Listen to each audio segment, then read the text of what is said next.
Have you ever reached that moment when your words just stop? Not because you have nothing left to say, but because you realize no one is truly listening. You try to explain yourself again, carefully choosing every word, bending, softening, translating your truth so that others might finally understand you. But instead of peace, all you feel is exhaustion, the kind that seeps into your bones. And then something shifts. It is not rage, it is not bitterness, it is silence. A strange, terrifying calm that feels like the end of everything you once knew. But Carl Jung would tell you, this is not your collapse. It is your awakening. Because the moment you stop explaining, you stop abandoning yourself. You cross the invisible line between the person who pleases and the person who finally is. This is the threshold Jung called enantiodromia, when the soul, pushed to its extreme, reverses direction to heal itself. It feels terrifying because you are meeting a new version of you, one that no longer trades truth for harmony. Tonight, we will go into that silence, the silence that Jung believed is not a failure of empathy, but its highest evolution. Because sometimes, the most powerful sound you can make is the one where you say nothing at all. If this moment speaks to something deep inside you, if you've ever felt that quiet pull to stop explaining and finally come home to yourself, then stay close, subscribe, and let's keep exploring the hidden language of the mind together, the silence, the shadow, and the light that waits beyond it. There is a certain kind of exhaustion that no one warns you about. It does not come from work or sleepless nights. It comes from being misunderstood. You know that moment, don't you?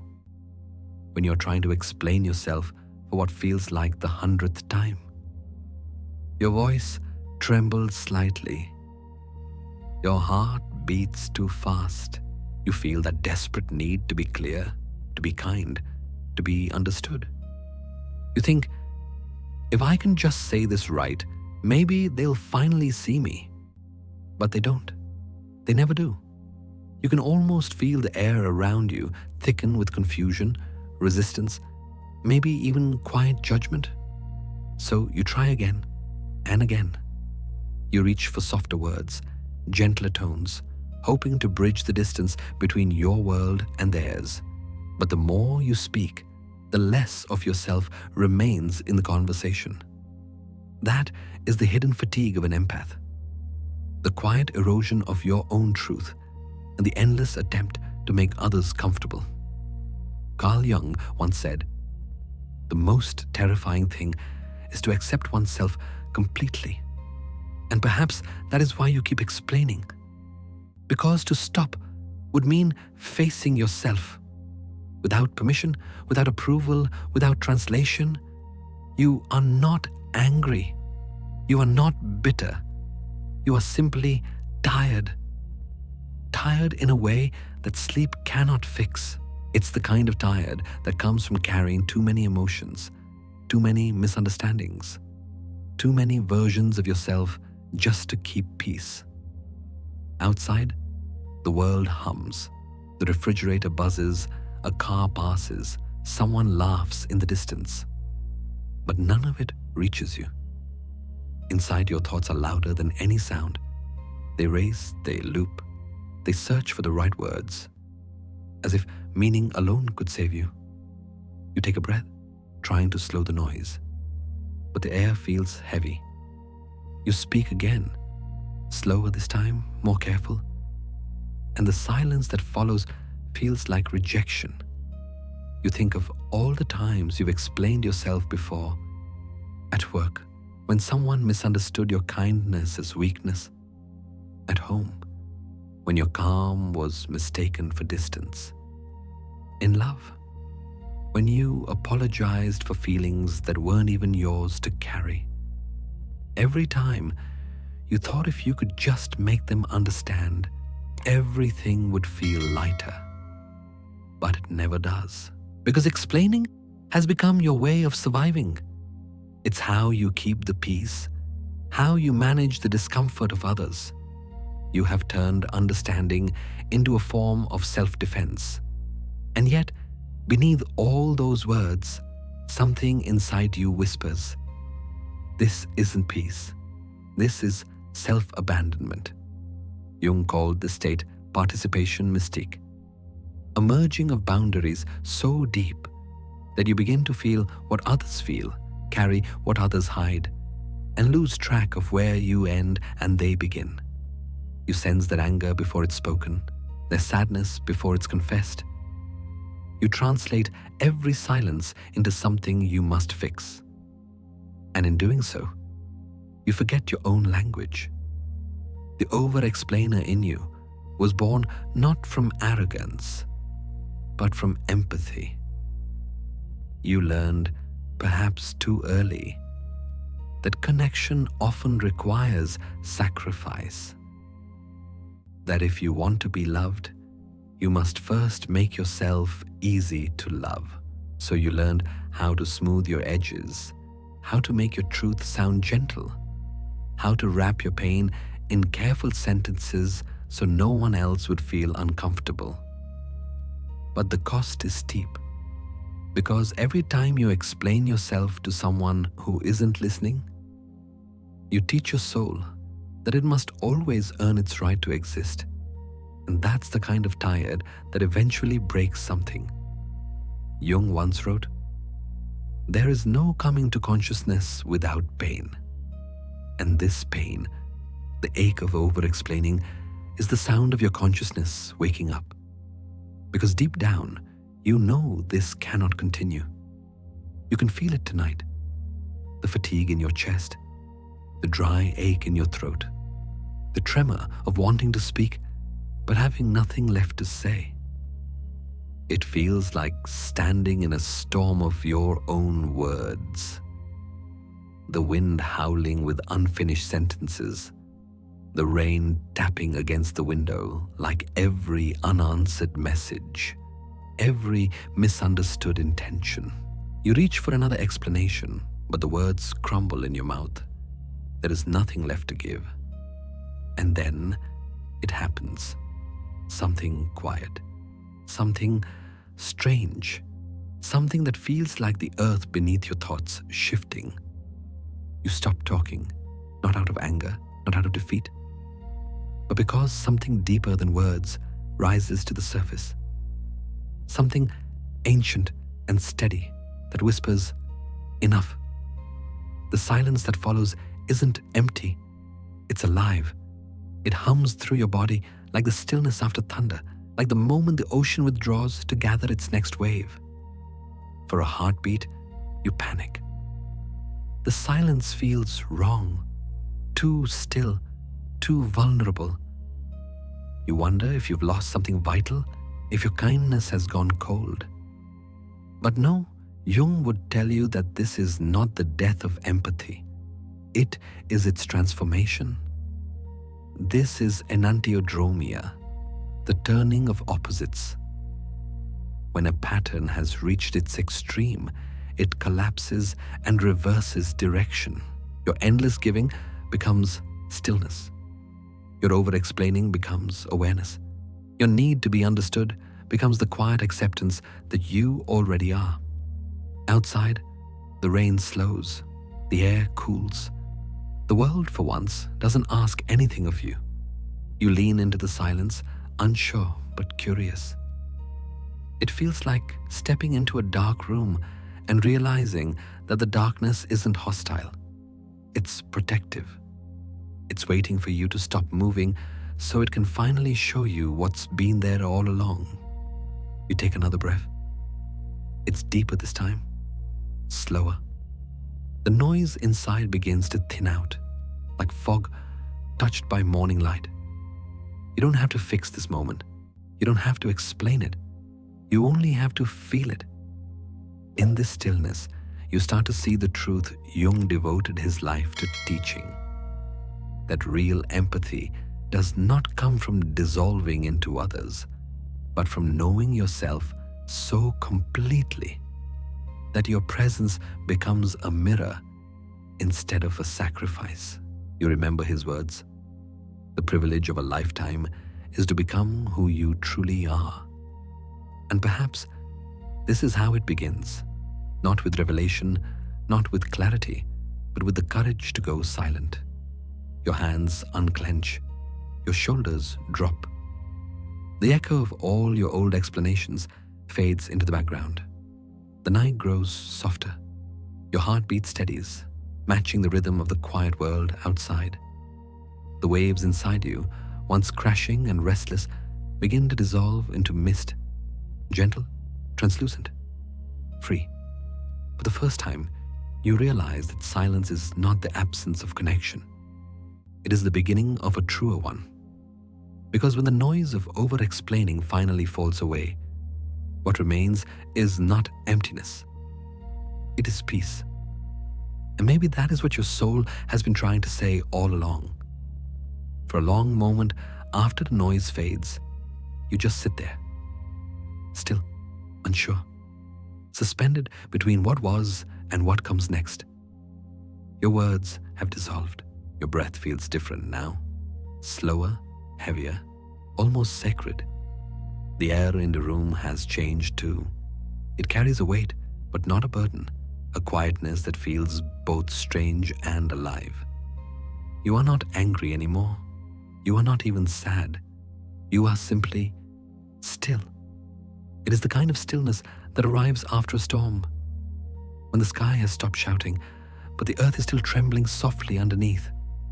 Everything inside you has been rearranged by that silence. This calm is not comfortable. It feels foreign, almost eerie, like entering a room you used to know but now looks unfamiliar. You wonder if this is peace or emptiness, if you have lost something, or if something new is being born. Carl Jung would tell you that this moment is not avoidance. It is not repression.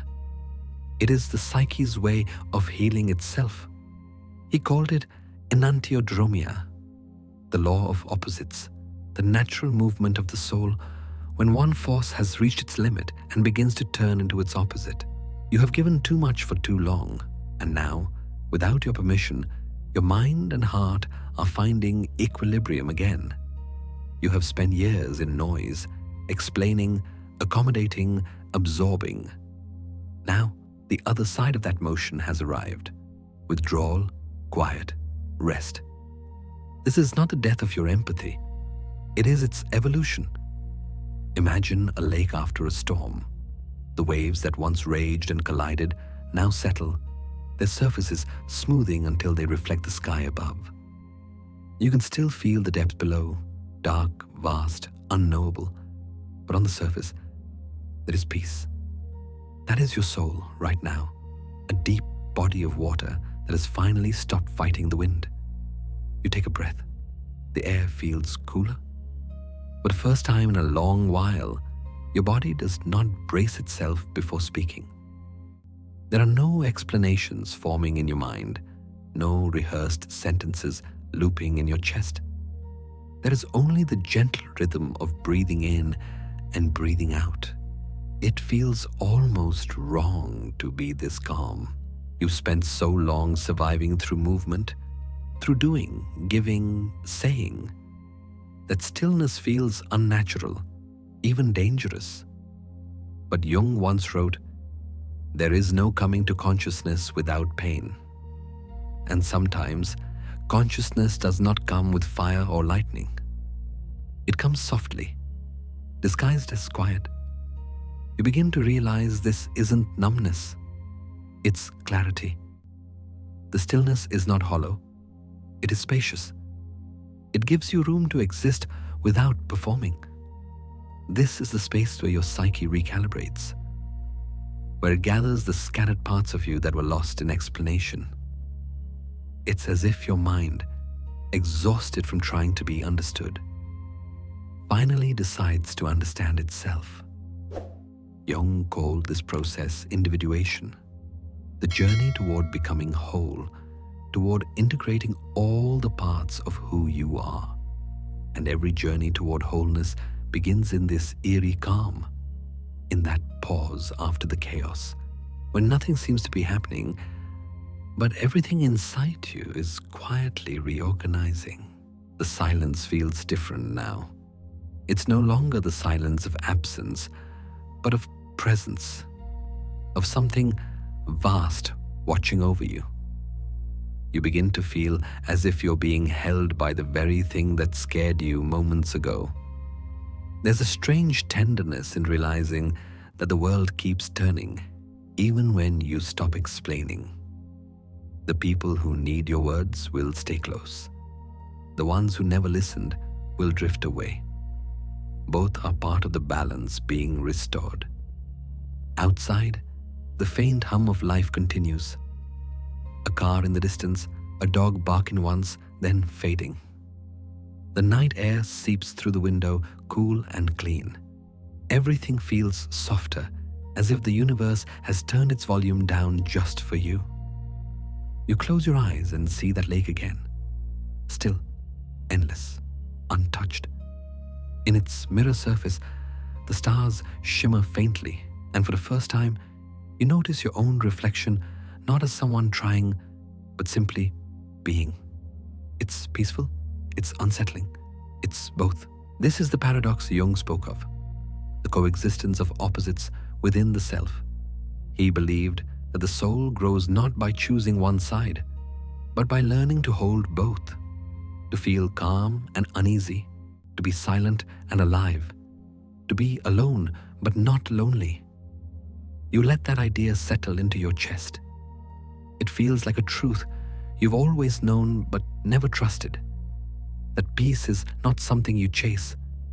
It's something that finds you when you finally stop running. The stillness deepens. Every breath feels like a slow wave rolling through your body. The ache in your shoulders begins to release. The corners of your mind unclench. There's no urge to explain anymore, not to anyone, not even to yourself. You realize how much energy you've spent trying to make your life legible to others, how much beauty was lost in translation. But in this calm, words are no longer necessary. The truth is no longer something you speak. It's something you feel. And perhaps this is what Jung meant when he wrote, "Who looks outside dreams. Who looks inside awakes." You have spent years looking outward for understanding, but now, in this strange, quiet pause, you are beginning to look inward. There is nothing to fix. There is nothing to prove. There is only this, the sound of your own breathing, the rhythm of your own existence, the simple miracle of being here at all. This calm may feel unfamiliar, but it is sacred. It is not the end of your empathy. It is the restoration of your boundaries. It is your soul reminding you that peace is not earned. It is remembered. You might be tempted to fill the silence again, to reach out, to clarify, to reassure. But resist the urge. Let the stillness do what your words could not. Because within this quiet lies the beginning of everything you have been searching for. Do not be afraid, a voice inside you murmurs. It is here, in this calm, that your soul begins to speak. You open your eyes. The world looks the same, but feels completely different. The chaos is gone, replaced by a quiet that seems to hum beneath the skin of reality. You smile, not because you understand everything now, but because you no longer need to. And as you breathe in again, deeply, gently, you realize something beautiful. This calm, eerie as it may be, is not the absence of life. It is the heartbeat of your awakening. When the stillness settles, something inside you begins to remember. You remember how you got here, to this exhaustion that masquerades as calm, to this life built on quiet endurance. You have always been the bridge, the one who stands between two sides, between chaos and understanding, between hearts that cannot quite meet. You sense the tension before others feel it. You step forward instinctively, trying to make things whole again. It happens everywhere, in families, in friendships, in love. You read the air like a map. You notice the change in tone, the flicker in someone's eyes, the heaviness that others miss. You translate moods before words arrive. You hold the weight of emotions that are not yours, carefully, invisibly, because someone has to keep the peace. Carl Jung would have called you a feeling type with introverted intuition, someone who experiences the world not through logic or impulse, but through subtle emotional resonance. You feel patterns in people. You sense what is hidden beneath what is said. You connect dots that others never notice, and you do it so naturally that it no longer feels like a skill. It feels like breathing. But what happens to the bridge when it never rests? What happens to the one who carries every crossing, every burden, every storm, yet never truly belongs to either side? You can feel that fatigue now. It's quiet, but deep. It's not the kind of tired that asks for sleep. It's the kind that asks for permission. Permission to stop holding everything together. You see, this is what it means to live as the bridge. You are always between worlds. You listen more than you speak. You understand more than you are understood. And while others find comfort in your steadiness, few ever think to ask what it costs you. Jung once wrote, "People will do anything, no matter how absurd, to avoid facing their own souls." And so they come to you, the empath, the translator, the quiet one who listens so deeply that others mistake it for safety. They cross through you to reach themselves, and you let them, because helping them feels like purpose. But purpose can quietly become imprisonment. Each time you absorb someone's confusion, you dilute your own clarity. Each time you adjust your truth to make others comfortable, you drift a little further from yourself. You are the bridge that has held through countless emotional storms. The arguments smoothed over, the awkward silences filled, the hearts mended through your understanding. And yet, you have rarely been the one who gets to cross. Tonight, though, you begin to notice the cracks, not the kind that collapse a bridge, but the kind that let light through, the kind that whisper, "You were never meant to carry everyone." You take a slow breath. The air moves through you, like wind across old wood. You picture yourself, the bridge, stretching between two shores. One side is the world's chaos. The other is peace. For years, you have stood there, believing your only worth was in connecting them. But what if the bridge is allowed to rest? What if connection does not require constant sacrifice? Jung's teachings offer an answer. The greatest and most important problems of life are all fundamentally insoluble. They can never be solved, but only outgrown. You do not have to solve people anymore. You only have to outgrow the need to. This realization comes slowly, like dawn filtering through fog. You feel the tension in your body start to ease. The endless negotiation between empathy and exhaustion begins to loosen its grip. You realize that being the bridge has given you a rare gift, the ability to see both sides. You understand pain and hope, shadow and light, the parts of people they hide even from themselves. That is empathy in its highest form. But empathy was never meant to replace selfhood. Your compassion is not meant to dissolve you. It is meant to deepen you. There's a difference between feeling with others and feeling for them. Jung believed that mature empathy comes from conscious relation, from meeting others with awareness instead of absorption. And awareness requires distance, a sacred space where your soul can breathe. So you begin to step back, just slightly. You imagine standing on that bridge, but no longer stretched thin. You stand as the watcher, steady, grounded, seeing the flow of emotion pass beneath you without being swept away by it. The rain begins to fall in your mind, light, rhythmic, cleansing. You feel its coolness wash over your fatigue. Each drop seems to whisper a truth you had forgotten. You are not the connector. You are the center. You do not need to belong to either shore. You exist to witness the flow, to understand without losing yourself in the understanding. The image of the bridge softens now. It is still there, strong and weathered, but something about it has changed. It no longer feels burdened. It simply is.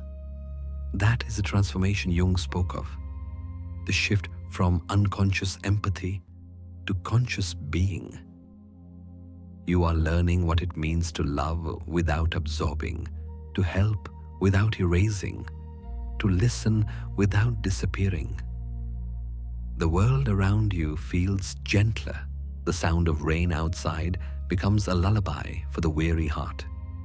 You close your eyes and sense the rhythm of the water, the breathing of the earth. Everything is connected, but not everything must be carried. Your mind drifts to Jung's words once more.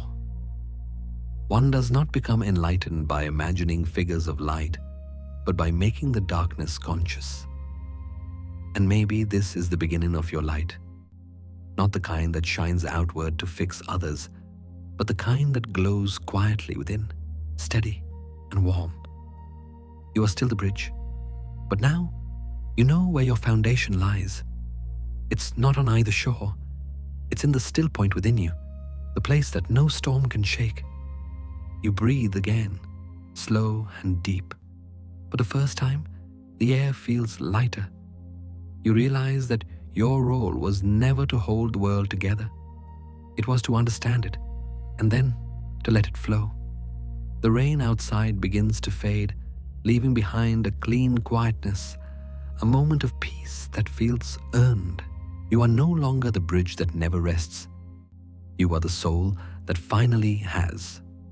You have always felt it, that strange heaviness that seems to arrive before you can explain it. You walk into a room and suddenly your chest tightens.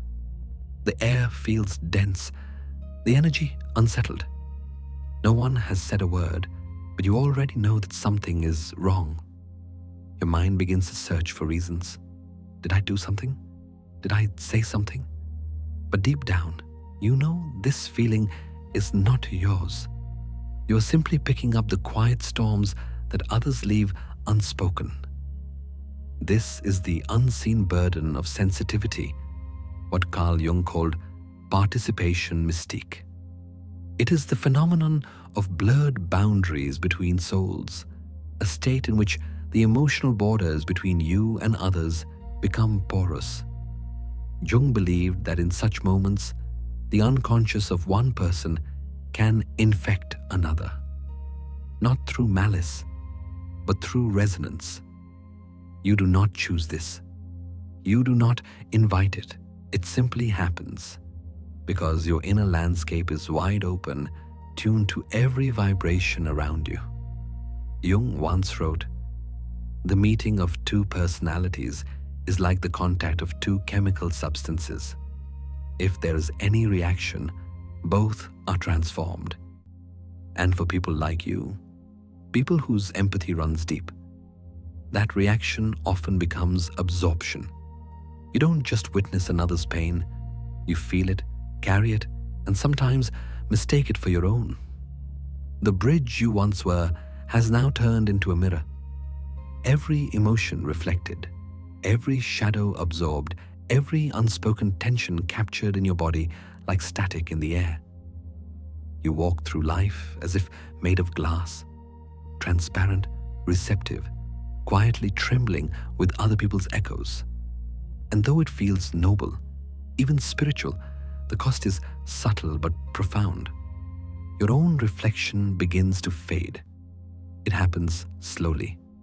A friend vents about their fears, and you hold it. A colleague releases frustration, and you absorb it. A loved one withdraws, and you fill the silence with your worry.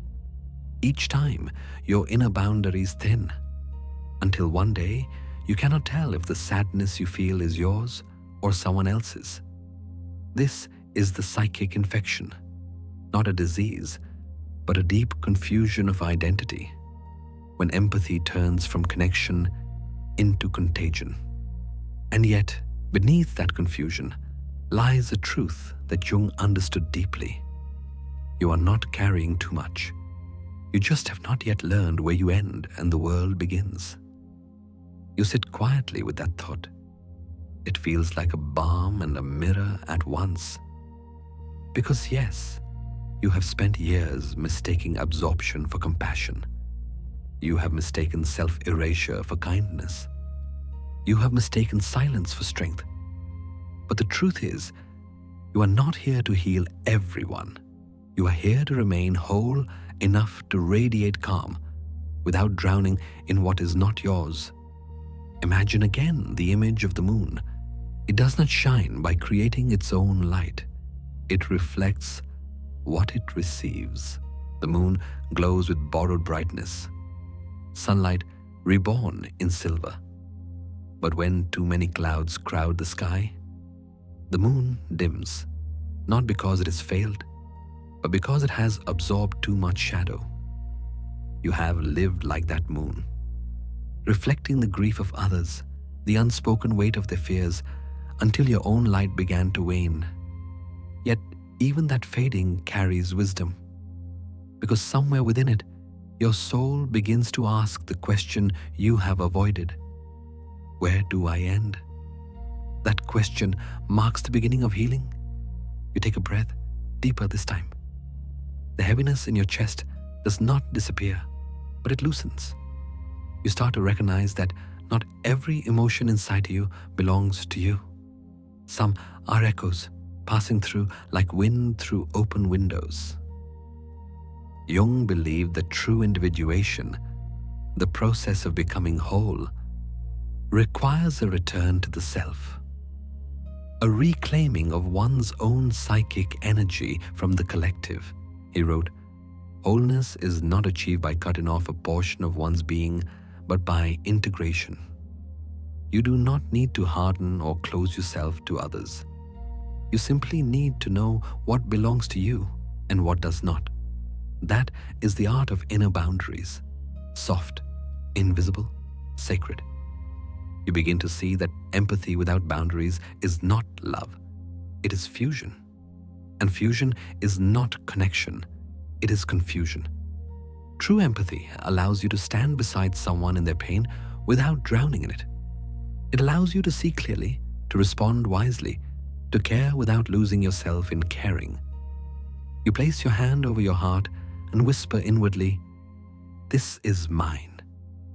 You feel the rhythm beneath your fingers, steady, human, ancient. The body remembers what the mind forgets, that you exist beyond emotion. You are not the sadness you feel.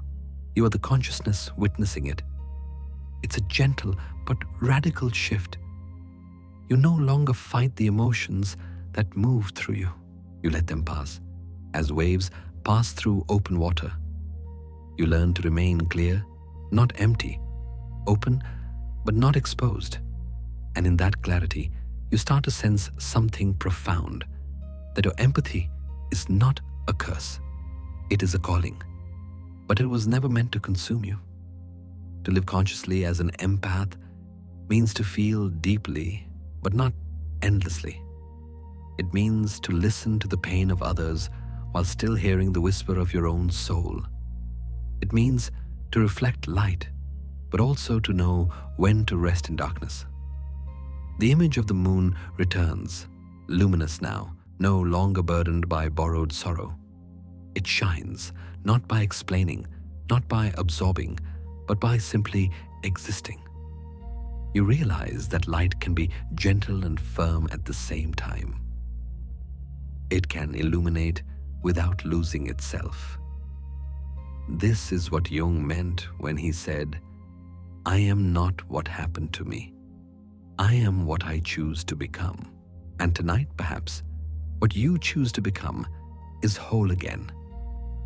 No longer a mirror for others, but a vessel for your own quiet truth. You breathe in deeply. You feel the air move through you, cleansing the residue of other people's storms. And as you exhale, you imagine returning their emotions, not with rejection, but with grace. You say silently, "This is not mine," and that is okay. The heaviness begins to fade, replaced by a strange, soothing lightness, as if your soul is finally reclaiming its shape. You sense your boundaries returning, soft but sure, like gentle lines drawn in sand. You are still compassionate. You are still kind. But now, you are no longer porous. You are whole. And as this understanding settles, you feel something ancient and tender awaken inside you. The part of you that has always known the truth. You were never meant to carry every storm. You were meant to be the calm that remembers itself in the rain. And so, quietly, beautifully, your soul begins to find its edges again. Something changes after the boundaries return. You begin to move differently, not outward, but inward. The air feels lighter now, yet there's a curious stillness following you, as if life itself is pausing to catch its breath. You have spent so long holding emotion, absorbing, reflecting, translating, that even calm feels foreign. But inside that calm, a new rhythm begins to stir. It is quiet, almost imperceptible at first, but it feels like a pulse coming from a deeper source. Carl Jung called this enantiodromia, the law of opposites. He wrote that every extreme sooner or later turns into its opposite. When one aspect of life reaches its peak, the psyche instinctively compensates by moving in the opposite direction. It is not punishment, but balance, the soul's way of protecting itself from collapse. For years, you lived in one extreme, giving too much, feeling too deeply, losing too easily. But now, something inside begins to turn. The motion that once pulled you toward others is drawing you back toward yourself. It feels strange, doesn't it? Almost like watching a candle burn all the way down. For so long, the flame danced brightly, giving light, warmth, and direction. But as the last of the wax melts away, the light doesn't vanish. It pulls inward, folding itself back into the wick. The glow fades not from weakness, but from completion. That is what this moment feels like. The light of your giving drawing back into the heart of your being. At first, there's confusion. You wonder if this withdrawal is wrong, if pulling away means you've become selfish or cold. But deep within, something whispers otherwise. The quiet you're entering isn't emptiness, it's restoration. Jung once said, "The pendulum of the mind oscillates between sense and nonsense, not between right and wrong." You are simply swinging back from one extreme to another, rediscovering equilibrium in the middle. There is no shame in this reversal. The psyche is self-regulating, It seeks harmony the way rivers seek the sea. When you have lived too long in noise, you are called back to silence. When you have burned too bright for others, your light must retreat to heal its source.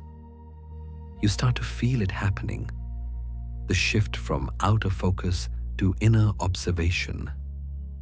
You listen differently now, not for what others feel, but for what your soul is saying beneath the quiet hum of thought. And what you hear is startlingly gentle. You have done enough. It is time to return home. For a moment, it almost feels like loss, as if the parts of you that once defined you are dissolving. But this is not destruction. It is alchemy. You are not losing your empathy. You are refining it. Jung wrote, "In all chaos, there is a cosmos. In all disorder, a secret order." That is what enantiodromia reveals, that the breakdown is not the end, but the beginning of integration. The energy that once poured outward now flows back to its center, ready to rebuild in new form. You begin to see the symmetry in your own story. Every time you overextended, life eventually pulled you inward. Every time you lost yourself in others, solitude found you. Every time you tried to save, you were the one being saved. By stillness, by exhaustion, by the quiet wisdom of balance. You realize now that this law of opposites has always been at work within you. It is what brings growth after heartbreak, clarity after confusion, peace after chaos. The soul knows how to restore itself, even when you do not understand how. You close your eyes and picture that candle again. The room is dark now, but not empty. There's a soft afterglow hovering where the flame once was. You can almost feel the warmth still lingering in the air.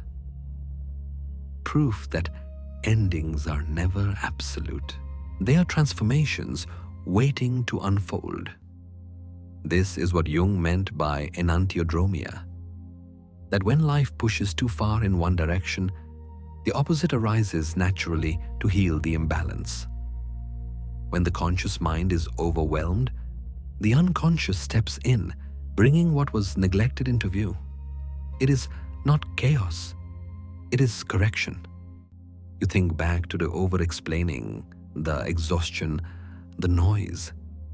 You remember how desperate you were to be understood, how much energy you gave away trying to stay connected. And now, in contrast, you understand why silence had to come. The pendulum had swung too far. The soul, in its infinite wisdom, intervened, pulling you back to equilibrium. There is something profoundly comforting about this realization. It means that even when you feel lost, life is guiding you back to center. Even when you think you're breaking, you are actually returning to balance. You breathe out slowly. The air feels softer now, lighter in your chest. You no longer resist the quiet. You let it cradle you like water. This stillness is not the end of your empathy. It is the beginning of self-awareness. You can finally see that silence was never your enemy. It was your medicine. In the language of the psyche, stillness is not death. It is the pause that allows rebirth. So when you feel the light withdraw, do not chase it. When words fall away, do not force them back. Let the cycle complete itself. Because as Jung wrote, there is no coming to consciousness without pain. The withdrawal you feel is not punishment. It is purification. It may feel like your world has dimmed, but what's really happening is that the flame is being protected, drawn inward to burn steadier, deeper, closer to truth. Outside, life continues. The faint hum of distant cars, the whisper of wind through trees. Inside, the world is slower, softer. You sense yourself as both the flame and the wax. burning and becoming, ending and beginning. You understand now? Silence is not the end. It is the soul's quiet act of preservation. And as you rest in that understanding, you realize something you never saw before. That every retreat you feared was not failure, but grace. The psyche, like nature, always seeks balance. And tonight, it has found you. You open your eyes to the dim light of your room, the faint pulse of your heartbeat echoing through your ribs. The air feels steady. You are not in the darkness. You are in the center. And from here, the next chapter of your becoming quietly begins. After the light retreats inward, what comes next is not chaos. It is quiet. And beneath that quiet, a strange numbness begins to unfold. At first, you might think something is wrong. The emotions that once rushed like rivers now move sluggishly, if at all. Where you once felt every vibration of the world, now there's only still water. You are not used to this kind of peace. It feels unnatural, even frightening, because for someone who has lived through constant intensity, the over-explaining, the absorbing, the endless empathy, the absence of emotion feels like a void. But Jung would say otherwise. He would tell you that what you are feeling is not the death of your emotional life, but the differentiation of your inner world. In his book, Modern Man in Search of a Soul, Jung described a patient, a woman who came to him not with grief or panic, but with what she called a deep emotional numbness. "I used to care so much," she told him, "but now I just don't. I'm not angry, I'm not sad, I just can't feel anything." To most people, this might sound like despair, the early echo of depression. But Jung recognized something else.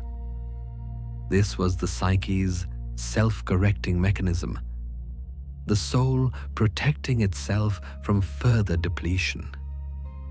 He understood that after years of emotional overextension, the mind must create distance to begin healing. He called it a stage of differentiation, the process by which the self begins to separate from the roles it has played, the feelings it has absorbed, and the expectations that once defined it. You are not shutting down, you are reorganizing. You are not breaking, you are rebalancing. This is what numbness really is. Not absence, but incubation. Imagine a tree in the middle of winter. Its branches are bare, its sap pulled deep into the roots. To the untrained eye, it looks lifeless, frozen, still, stripped of all vitality. But inside that silence, the tree is conserving energy, repairing, waiting for the perfect moment to bloom again. That is your soul right now. You are not deadened, you are dormant. Carl Jung once wrote, "The greatest and most important problems of life are all fundamentally insoluble. They can never be solved, but only outgrown." This phase, this numbness, is not about solving your pain. It's about outgrowing the part of you that believed pain was your purpose. You have been the caretaker, the listener, the bridge. You have lived in emotional high tides for so long that now the stillness feels unnatural. But you cannot heal in the same rhythm that hurt you. Healing has its own tempo. Slow, deliberate, almost invisible. There are days in this phase when you may wake up and feel nothing. The music that once moved you feels flat. The conversations that once thrilled you now feel distant. You might even miss your old intensity, that burning empathy that made you feel alive. But remember this: numbness is the body's way of saying, enough for now. It is a soft rebellion against constant stimulation. A quiet return to equilibrium. in the relations between the ego and the unconscious. Jung explained that the psyche, when overwhelmed by one-sided living, compensates by withdrawing energy from the conscious attitude. In other words, the very vitality that once fueled your emotions is now being drawn inward, toward healing, toward integration. That's why you feel empty, because all the energy you used to pour outward is now feeding the roots of your own becoming. This emptiness is not the absence of life. It is the soil preparing for spring. Let that thought settle in your body for a moment. Feel how gentle it is to allow yourself to not feel, to let stillness do what your effort never could. You do not have to force clarity. You do not have to chase meaning. You are allowed to rest in this soft gray space where nothing demands definition. Jung might call this a sacred withdrawal, the soul's instinct to retreat inward when the outer world becomes too loud. He once said, "In each of us, there's another whom we do not know. That other self, the one who exists beyond empathy, beyond exhaustion, is the one emerging now, quietly, from within. You might not recognize them yet. That's okay. You are meeting the version of you that doesn't need to explain, doesn't need to absorb, doesn't need to prove their goodness through suffering. They move slower, they breathe deeper. They understand that stillness is not failure, it's faith. Faith that even when nothing seems to be happening, everything is quietly being rebuilt. So you sit there, perhaps in your dimly lit room, perhaps under the hum of distant traffic or the soft whir of a ceiling fan, and you let yourself drift into this season of inner winter. No resistance, no guilt, just breath and patience.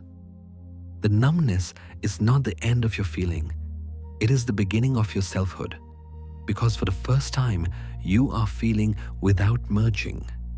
You are existing without performing. You are alive without needing to prove it. You have entered what Jung would call a transitional consciousness, the sacred in-between, where the old dissolves and the new has not yet formed. It is not comfortable, but it is necessary. And the discomfort you feel now is the tension of rebirth. Think again of the winter tree. It stands still, not because it has lost faith in spring, but because it knows the laws of its own rhythm. The tree does not rush the thaw, it trusts the process. You are learning to do the same. One morning, perhaps not soon, but inevitably, warmth will return. You will wake and realize that something subtle has shifted. The same light that once felt distant will find you again. But this time, it won't burn you. It will move through you gently, the way sunlight filters through clean water. And in that moment, you will understand the wisdom of the numbness. That it was never about emptiness at all. It was about creation. You were being rebuilt from the inside out. As Jung wrote, there is no coming to consciousness without pain. But pain, once endured with awareness, gives birth to clarity.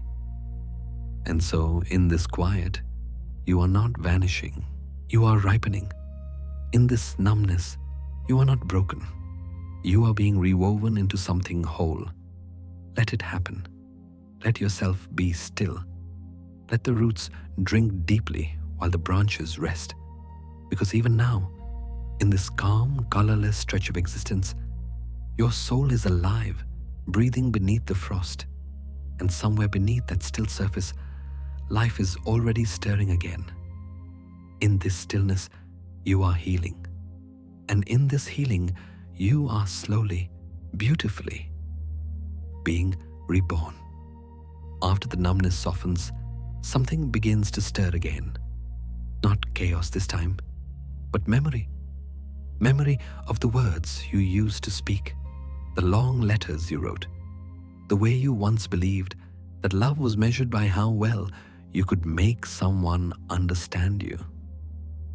You remember sitting there in that familiar room, maybe with dim light spilling across the table, composing yet another message that tried to explain your heart. Every sentence carefully chosen, every emotion translated into logic, as if understanding could finally bring peace. But the silence that followed was always louder than your words. You spoke into that silence for years. You filled it with reasoning, compassion, context, thinking that if you could just phrase it perfectly, if you could just be clear enough, gentle enough, transparent enough, they would finally see you. But they never did. Carl Jung once wrote, "Everything that irritates us about others can lead us to an understanding of ourselves." And so, perhaps what you were really seeking was not their understanding, but your own. Because what you thought was communication was, in truth, projective empathy. The unconscious projection of your inner goodness onto others, assuming that if you can love so deeply, they must be capable of the same. It's a beautiful belief, and it's also a painful one. You believed that love meant translation, that connection required explanation. You believed that if you could make someone understand your intention, your depth, your care, then love would survive misunderstanding. But that belief became your curse. It turned every relationship into a classroom and every argument into a lesson you had to teach. You became fluent in explaining pain, but you forgot how to receive peace. It is easy to confuse empathy with self-erasure. You told yourself that you were being patient, kind, understanding. But in truth, you were pouring your soul into a vessel that could not hold it. It's like carrying buckets of water through a desert, believing that if you keep giving, the ground will one day bloom. You forget that the one dying of thirst is you. And still, you keep pouring. That is the tragedy of the endless explainer, the one who cannot rest until every feeling has been translated, every conflict soothed, every silence filled. But there comes a moment, perhaps the one you're feeling now, when the words simply stop working. You realize that no amount of explaining can make someone see what they refuse to look at. Jung believed that this exhaustion, this breaking point, is the moment of awakening. He called it enantiodromia, the natural reversal of psychic energy, when what once extended outward turns inward, when giving transforms into withdrawal. You can feel it in your bones, that quiet resistance rising like a tide. You no longer want to explain. You no longer want to fix. You just want to breathe. And yet, a voice inside still whispers, "But if I stop explaining, won't I lose them?" That's the voice of fear, the echo of the old pattern that taught you love must be earned through clarity, through effort, through endless articulation. But here's what Jung would remind you. The most terrifying thing is to accept oneself completely. When you stop explaining, you begin to accept that your truth does not require approval to exist. You no longer chase comprehension. You cultivate authenticity. You no longer perform transparency. You live truth. This is what it means to step out of projective empathy. To stop assuming that others can or should meet you at the depth you inhabit. Not everyone can. Not everyone will. And that is not cruelty. It is simply reality. The empathy you've given so freely must now be redirected, not withdrawn in bitterness, but reclaimed in wisdom. You start to realize that empathy without boundaries is not compassion, it is depletion. There's a subtle difference between explaining and expressing. Explaining is performance. It demands understanding. Expressing is freedom. It releases what no longer needs to be held. You are learning the art of the latter. You sit with this understanding quietly, the way one sits with an old photograph, tenderly, without resentment. You see the version of yourself who kept trying, kept explaining, kept believing. You don't judge them. You thank them, because that version of you was love in motion. They didn't know any other way to connect, but now you do. Jung once wrote, "There can be no transforming of darkness into light and of apathy into movement without emotion. And emotion, when honored without explanation, becomes transformation." So you begin to practice a new kind of honesty, one that doesn't need to justify itself. You speak softly but directly. You state how you feel once clearly, and then you let it be. No persuading, no proving, no defending, just truth, still and steady, like water in a calm lake. And something miraculous happens. The people who are meant for you start to listen differently. They don't need paragraphs to understand you. They hear your silence and still feel your presence. Meanwhile, those who are attached to the old version of you, the over-explainer, the emotional interpreter, begin to drift away. Let them. Their absence is not loss. It is space. Space for peace. Space for reciprocity. Space for you. Because the truth is, your words were never the problem. Your compassion was never too much. You were simply offering both to people who were not ready to receive them. You take a slow breath, almost smiling at the realization. The air feels clearer now, lighter. You can sense the weight of years of explaining slipping off your shoulders like an old coat that no longer fits. You whisper inwardly, "I don't have to be understood to be at peace." And in that moment, a small but profound freedom takes root. You no longer need to pour yourself into the desert. You can drink from your own cup. You begin to understand that love, in its truest form, is not a lesson you must teach. It is a presence you embody. Jung wrote, "Your vision will become clear only when you can look into your own heart. Who looks outside dreams. Who looks inside awakes." And maybe, after years of explaining yourself to others, it is time to listen inward. Because inside that quiet heart of yours, the one that has spoken so much for others, lies the simplest truth. You were never meant to explain your worth.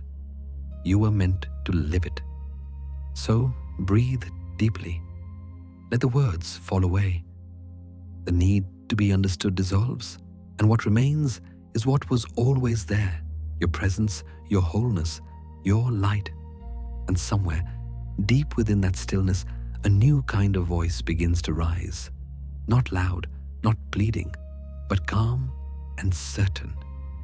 It says simply, "You have nothing left to prove." And that, finally, is the beginning of peace. There comes a moment after all the explaining, the final word, the last attempt, the quiet realization that nothing more needs to be said. The air around you feels different now, lighter, almost sacred. You understand that your truth no longer depends on anyone else's comprehension. You breathe in, and for the first time, you feel no urge to clarify, no need to fix, the compulsion to over-explain, the fear of being misunderstood. They start to dissolve. What remains is something still and profound. Presence.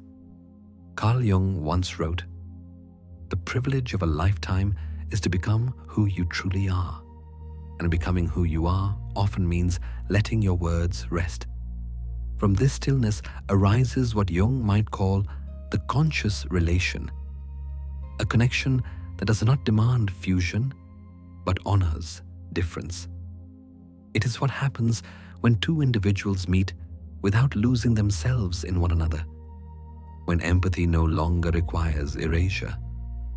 The rule of the silent protocol is simple. Say it once, clearly, and then stop. No elaboration, no performance, no rescue mission for someone else's comfort. It sounds small, but it's revolutionary. You might say softly, "Perhaps we see this differently." And then you stop there. You don't rush to bridge the gap. You don't bend your truth into something more acceptable.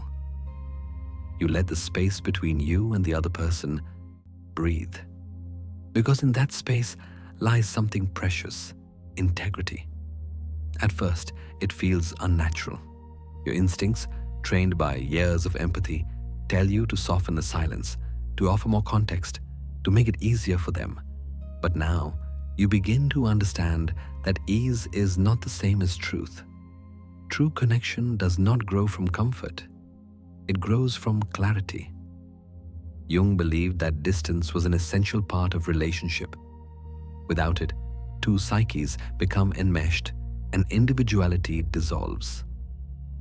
He compared this to participation mystique, a state where emotional boundaries collapse. To counter this, he emphasized what he called proper distance, the respectful space that allows two consciousnesses to meet without merging. He once wrote, "The meeting of two personalities is like the contact of two chemical substances. If there's any reaction, both are transformed. But that transformation cannot happen when one dissolves into the other." So, the silent protocol is not withdrawal. It is respect for yourself and for the other person's journey. It says, "I trust you enough to let you think. I trust myself enough to stay silent." This silence is not cold. It's luminous, like the space between two candles burning side by side. Each flame bright, distinct, feeding its own fire, yet illuminating the same darkness. That is the essence of conscious relation. Two lights that coexist without consuming each other. You begin to feel this difference in your body. Your breath slows. The urge to fill every pause starts to fade. You notice how peace enters through the gaps where your explanations used to be. It's almost meditative, this way of communicating. You speak only when there's something real to say, and when you do, your words carry weight. They're no longer frantic or apologetic. They're calm, like stones placed carefully in a river. And then you let the current do the rest. You see, the old version of you believed that silence meant failure, that if you didn't explain yourself enough, you'd be misunderstood, abandoned, or dismissed. But now you understand that silence can be an act of love, not a withdrawal from connection, but an invitation for it to evolve. Because when you stop explaining, you give others the chance to meet you halfway. Jung wrote, "What you resist persists." The more you fought to be understood, the more resistance you met. But now, by letting go, you allow understanding to unfold naturally, or not at all. Either way, you remain at peace. This is what maturity feels like. A quiet trust in your own clarity. You start to notice something subtle. The people who are meant to stay in your life begin to lean in. They listen more closely. They feel the gravity of your stillness. They realize that your silence isn't rejection, it's presence. The ones who thrive on your over-explaining, your constant validation, they pull away, and you let them. Because this time, you're no longer chasing connection that demands self-sacrifice. You're cultivating connection that honors authenticity. The silent protocol teaches that not every misunderstanding must be resolved, and not every silence must be filled. Some spaces are meant to remain open, like the pause between breaths or the stillness between ocean waves. And just like the ocean, your empathy finds a new rhythm. Ebb and flow, give and return. When you speak, it's no longer out of obligation. It's out of awareness. You choose your words like a craftsman chooses clay, shaped by intention, not compulsion. You begin to notice that relationships built on constant explanation are fragile. They require endless effort to maintain balance. But relationships grounded in silence, in mutual respect, in conscious distance, they endure. Because real love does not demand translation. It recognizes truth in its native form. Jung's concept of individuation echoes this perfectly. To become whole, one must differentiate from others without disconnecting from them. Wholeness is not isolation, it's conscious unity. Two souls aware of their boundaries, yet deeply connected through that awareness. So, you begin to live this truth in small ways. When someone misunderstands you, you smile gently and say, "I see it differently." No anger, no defense, just peace. When someone demands more explanation than you have the energy to give, you breathe and say, "This is where I stand." And then you let silence do what words cannot. That silence, once terrifying, now feels protective, like a soft wall made of air, transparent yet firm. It keeps your energy where it belongs, within you. Over time, this practice becomes less of an act and more of a state of being. You no longer have to remind yourself to pause, to stop, to trust. It becomes your nature, a quiet strength that moves through you effortlessly. The more you live it, the more you understand Jung's wisdom. Until you make the unconscious conscious, it will direct your life and you will call it fate. Your silence is consciousness in action. The moment you stop reacting automatically and begin responding deliberately. So tonight, as you sit in your own stillness, think of the two candles, glowing, steady, side by side, neither trying to outshine the other, each honoring the space that allows them both to burn. That space, that respectful, radiant distance, is love in its truest form. And in that realization, something inside you exhales. You no longer fear the silence. You understand it. And in understanding, you find the kind of peace that doesn't need to be explained at all. After practicing the silent protocol for a while, something unexpected begins to happen. The world around you shifts. The same people who once depended on your constant explanations, your warmth, your endless willingness to smooth things over, start to look at you differently. They say things like, "You've changed." And in a way, they're right. The rhythm of your relationships begins to alter. The conversations that used to stretch into hours now end quietly after a few sentences. The people who were accustomed to your detailed emotional translations seem confused by your brevity, even threatened by it.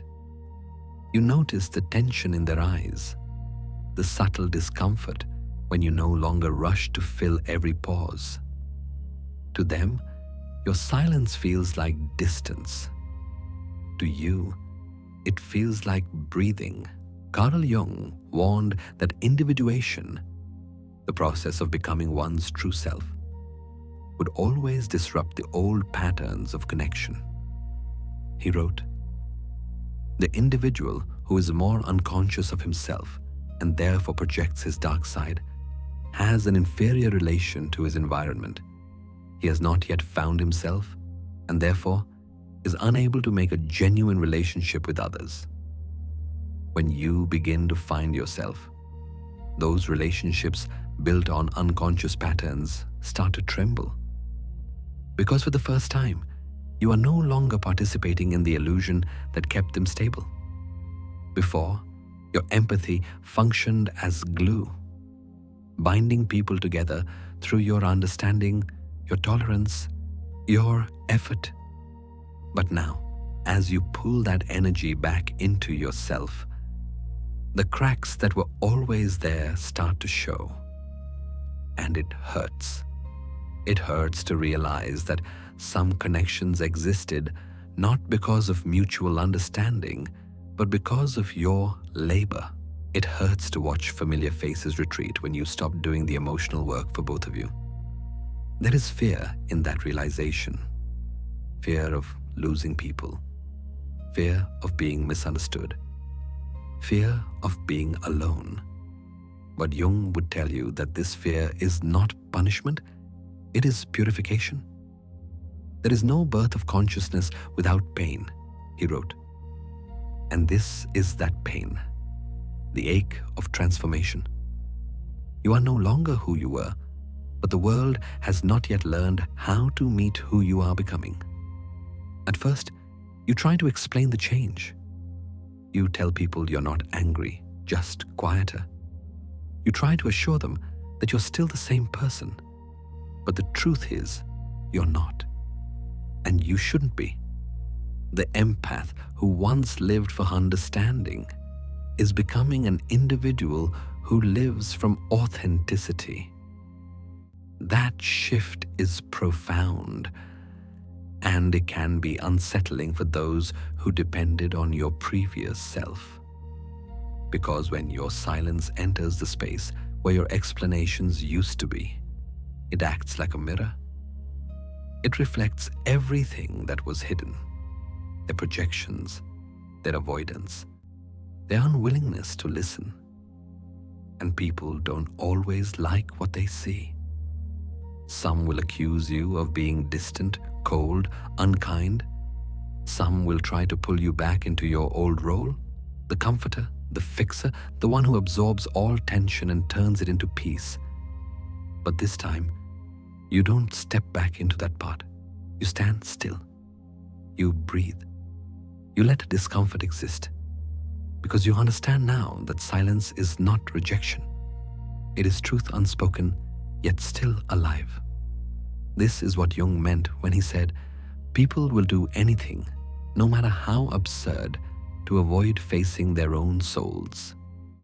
When you stop explaining, people are forced to face themselves, their reactions, their insecurities, their projections.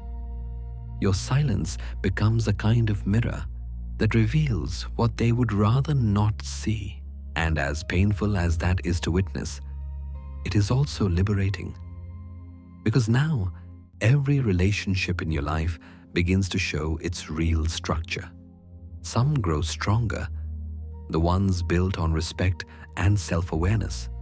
Others fade, collapsing under the weight of imbalance. But here's the quiet truth. What remains is what's real. The ones who truly love you will not demand constant translation. They will not confuse your silence with absence. They will feel your presence even when you say nothing. The others, those who needed your over-explanation to feel secure, will drift away. Let them. Because as they leave, something else enters. Peace.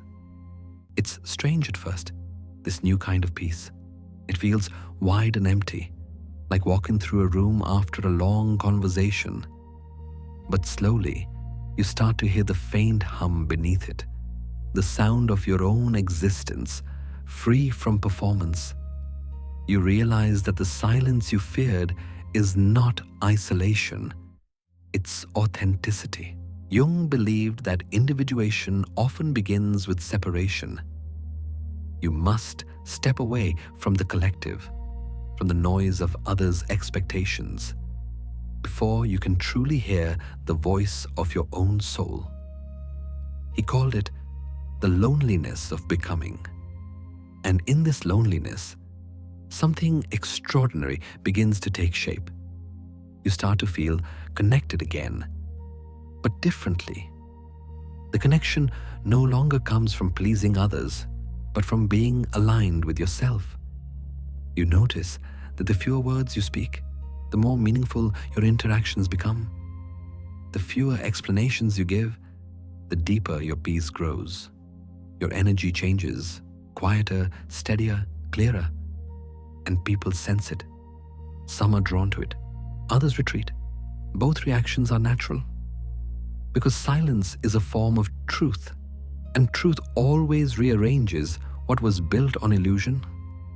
It's important to remember that this phase, the unraveling of old relationships, is not a sign that you are losing love. It's a sign that you are moving closer to genuine love.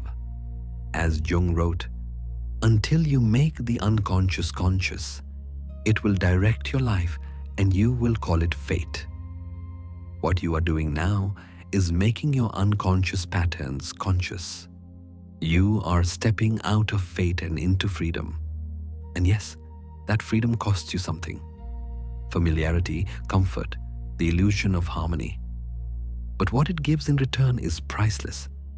Real connection, self-respect, and peace that does not depend on understanding. You begin to see this transformation like a tide going out, taking with it the debris of what no longer serves you, leaving behind only what belongs. The world will keep saying, "You've changed," and you'll smile softly because you know the truth. You haven't changed. You've simply stopped performing the version of yourself that made others comfortable. You've stopped explaining your light to those committed to misunderstanding its warmth. And as you stand in this quiet space between loss and renewal, something deep within you whispers, not in words, but in knowing. When people leave, it's not proof that you are unlovable. It's proof that your soul is finally choosing what love truly means. Because only those who can meet you in silence will truly stay. And so, as your world rearranges itself, you discover something profound. Silence doesn't end connection. It refines it. And through that refinement, you begin to see who was never truly with you, and who, quietly, has been beside you all along. After the people who could not meet your silence have drifted away, a stillness settles in. At first, it feels like emptiness, a quiet so vast that even your thoughts echo when they move. There is a strange ache in it, the kind that feels like both loss and relief at once.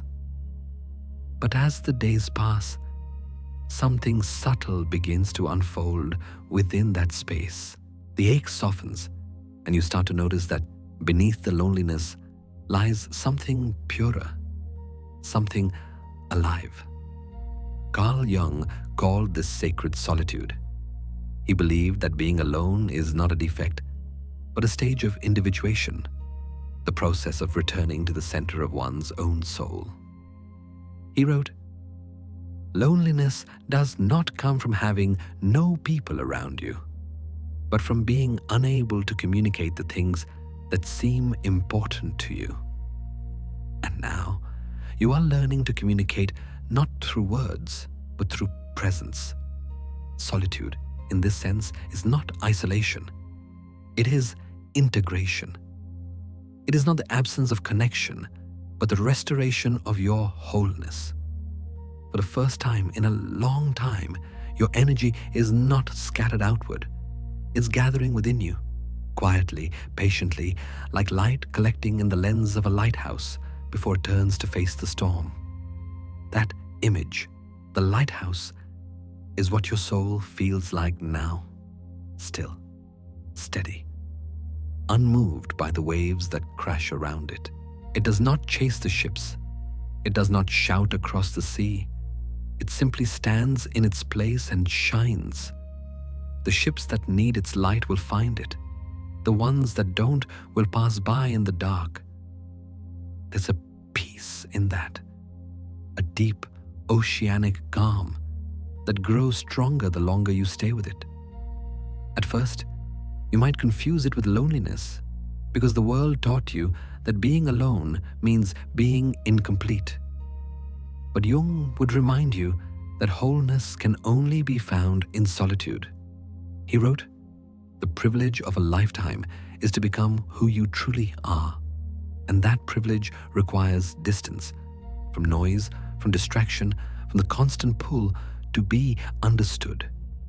You begin to realize that this distance is not abandonment. It's alignment. Every time you choose silence over explanation, reflection over reaction, peace over proving, you are returning to yourself.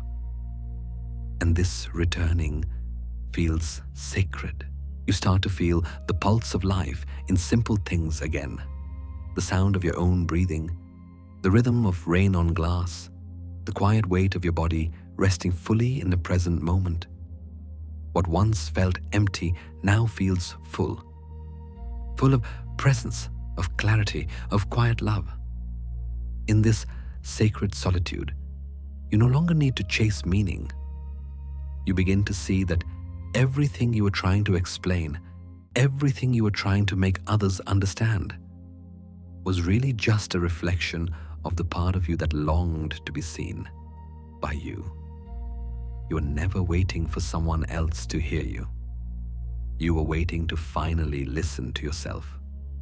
This is the transformation that solitude brings. Not the absence of love, but the purification of it. Because love, when stripped of dependence, becomes luminous.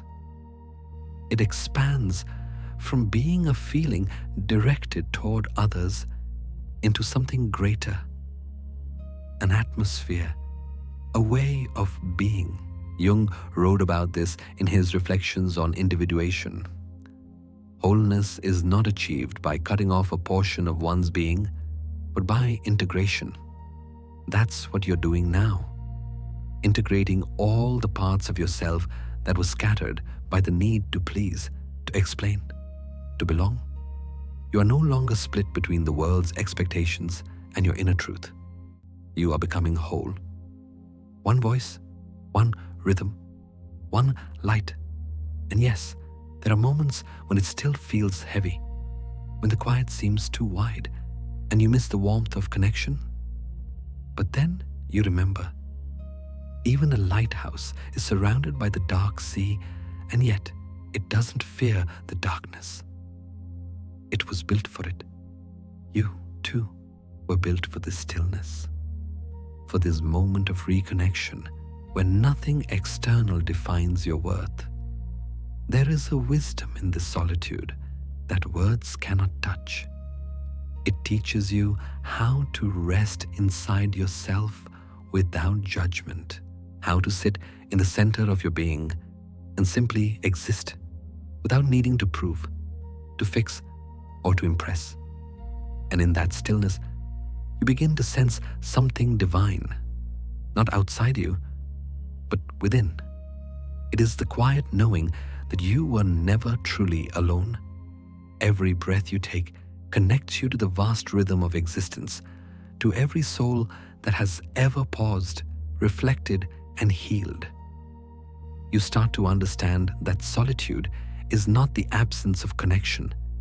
It's the return to the most essential connection of all, the one between you and your own consciousness. Jung once wrote, "Who looks outside dreams, who looks inside awakes." And in this solitude, you are waking up. You are awakening to the fullness of your own being. The beauty that exists, not because someone else recognizes it, but because it is. The wind outside moves softly. You feel it through the open window, carrying the scent of rain and the hush of distance. You breathe it in and realize that this moment, quiet, unremarkable, infinite, is enough. In this solitude, you haven't lost anyone. You've simply stopped losing yourself. And that realization brings a peace so deep, it feels like prayer. You can feel your heart beat slow, your breath deepen, the edges of your mind soften, everything unnecessary fades, and what remains is simple, steady presence. No roles, no explanations, just being. It's here, in this sacred solitude, that you begin to understand what wholeness truly means. It is not perfection, it is not constant happiness. It is the quiet harmony between shadow and light, the recognition that both belong. As the final thought of the day drifts away, you rest in this truth. You do not need to seek yourself anymore. You have arrived. And perhaps that's what Jung was pointing toward all along. Not escape from the world, but union with the self. So now, as your breathing slows and the world outside fades into stillness, you let the words dissolve, leaving only awareness behind.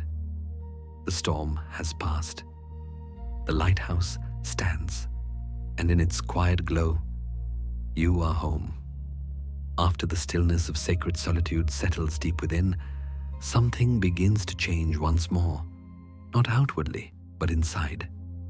The peace you found starts to tremble slightly, like calm water darkening beneath an oncoming storm.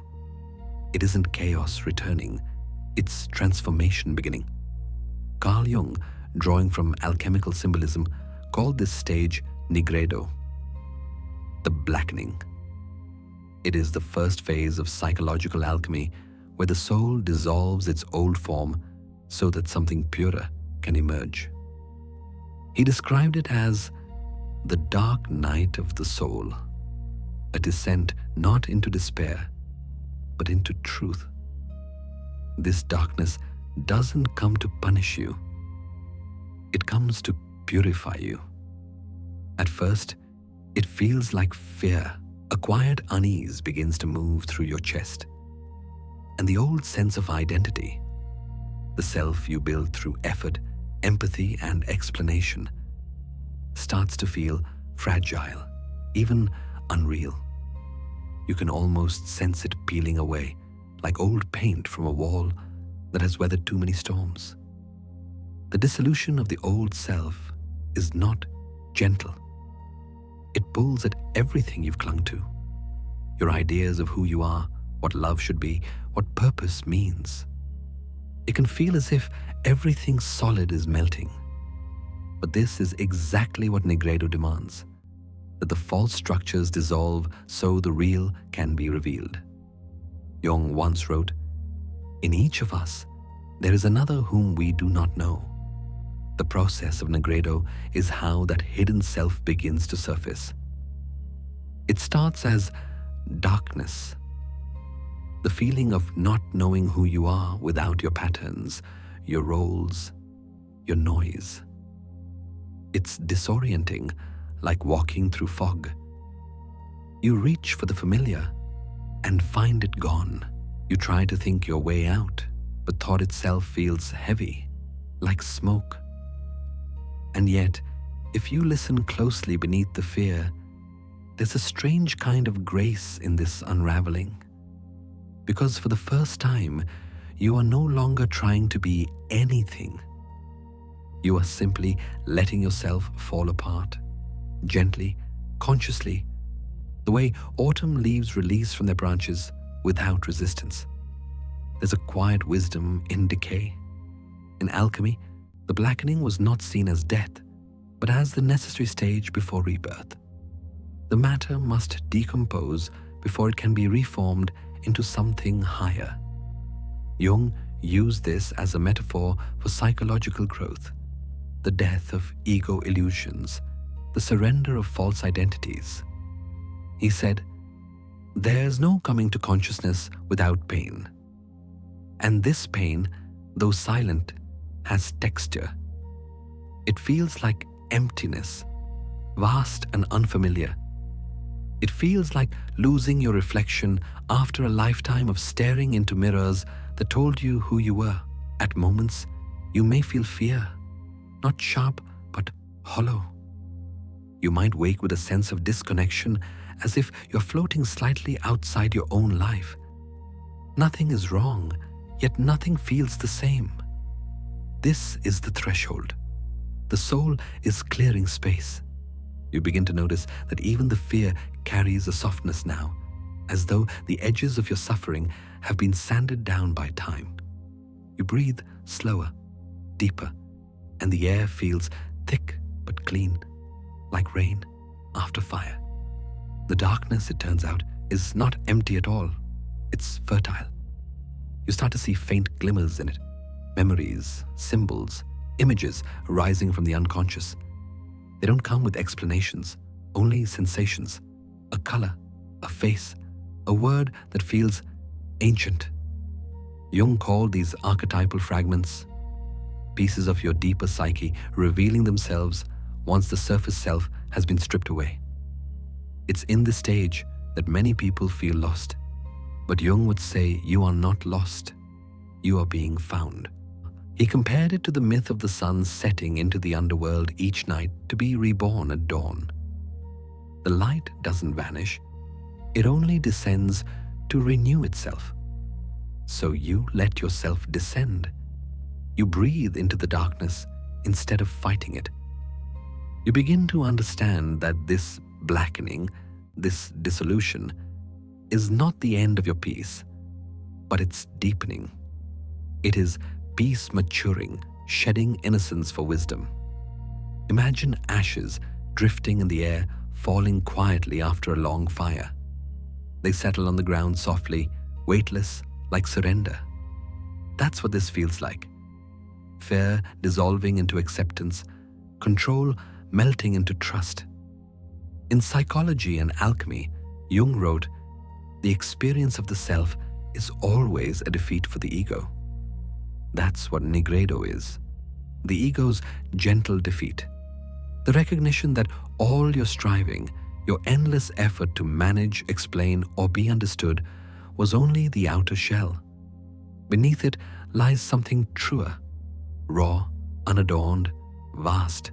You start to feel that vastness now, not as emptiness, but as space. Space to breathe, to feel, to exist, without trying to define it.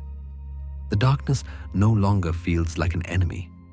It becomes a companion, a deep, ancient presence that whispers, "Rest, stop searching, let it fall apart." You listen. The more you surrender, the lighter it becomes. The fear loosens. The sadness softens.